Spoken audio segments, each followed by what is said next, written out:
And coming in at a completely unspecified weight, blue eyes, brown hair, the master gardener of the Midwest, the baker of bakers, the mother of mothers, the pastor's wife you've all been waiting for, Susan Renee Daggett! But she's not here. I'm sorry to disappoint you, but such a famous personage just could not make time in her schedule to be with us today. However, that person that I just spoke of was my mother. She is, to me, the most important person in my life, and I will tell you why. She is and has been my caretaker, my teacher, and most of all, my friend, since I was born. Before she was anything else, though, she was my caretaker. As a baby, she kept me fed, she kept me clothed, and she kept me reasonably clean.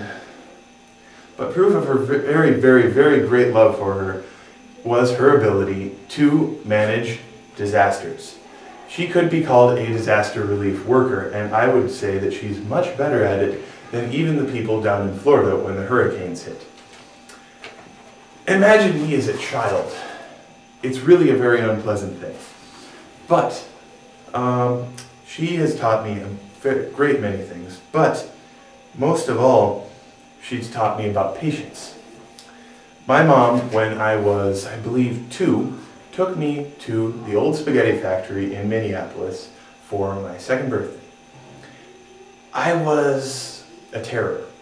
It was truly unfortunate. I cleared the table in front of me with my arms, throwing food and water and pop all over the floor. Did my mom freak out about this? She did not. She was very calm. She simply got up, paid for our food, and got us out of there as quickly as physically possible. And she will never let me forget that. But I'm very proud of her for that. Though she will never stop being my caretaker entirely, even more than that, she is my teacher. For the first 9 grades of my schooling experience, she was my homeschool teacher, my maestra, my instructor, the one who taught me everything. However, she taught me more than just math, English, science, and academic things. She's taught me a lot about life.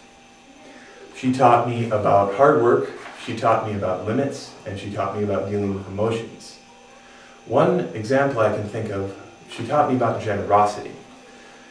She made me go out and mow our backyard, which is a prodigious amount of land, an entire orchard, when I was about 11. And while I'm glad that she did that and she taught me about hard work, I was also 11. But she came out and she checked on me, and I wasn't in any physical danger, but in my mind I thought I was dying.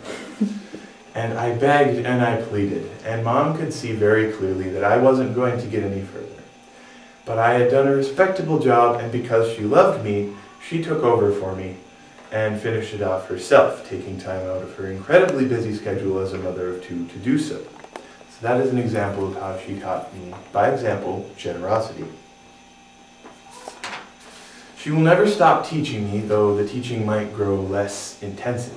And she will never stop taking care of me, though that might grow less hands-on. But she will always be, and has always been, my friend. To me, as a friend is someone you can talk to about anything. My mother and I can have conversations about nothing, or we can have conversations about very serious issues. 2 that come up very often would be parenting and college, and of course girls, but we won't go into that. But a friend is also someone who will always be there for you. My mom is always there when I need her. If I'm broken up about something, if I need a hug, if I need somebody to talk to, she is always there for me. Even if I've been being a royal snot for the past 2 days. But she's very understanding and very loving, and I love that about her. But I think the most important quality about a friend is that they are fearless enough to tell you just exactly what it is you're doing wrong. A normal person would try and kind of get around that, would maybe try and be nice, to be politically correct, if you will. Not my mom. She's very, very blunt about such issues. If I'm not getting along with a girl properly, if I'm bugging my sister, If I need an attitude adjustment, she's not going to beat around the bush about it. She will tell me. And while that's not all of our relationship, as I've told you, it's a very big part. I need a lot of correcting. But basically, my mom will always be my caretaker, she will always be my teacher, and she will always be my friend. And while I greatly love my father and my sister, the other two members of my family, I will always love my mom the most, because she was there from the moment I was born, and she has been so many different things to me. I cannot bring down to one word what my mom has been to me. She is, quite simply, unspeakable.